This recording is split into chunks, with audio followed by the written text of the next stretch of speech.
নবীজি সাল্লাল্লাহু আলাইহি সাল্লাম বলেছেন, লা ইয়াকুনু ফি উম্মতি খাসফুন ওয়া মাসখুন ওয়া কাসফুন।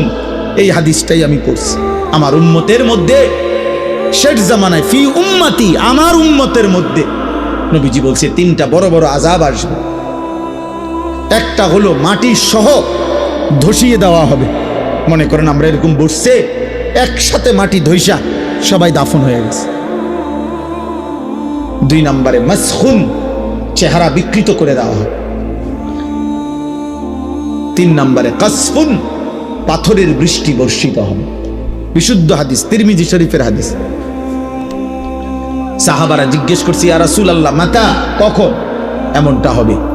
নবীজি বলছে, ইজা জাহারাতিল কাইনাত ওয়াল মাআজিফ, যখন ব্যাপকভাবে গায়িকা, বাদ্যযন্ত্র, গান বাদ্য, নাচনেওয়ালি আর নর্তকী, বেহায়াপনা, গান বাদ্য আর বাদ্যের ঝংকার, এটা যখন বেড়ে যাবে, ওয়াস্তাহাল্লাতিল খামরা, এবং মানুষ হালাল পানির মতো মদ আর নেশা পান করতে থাকবে।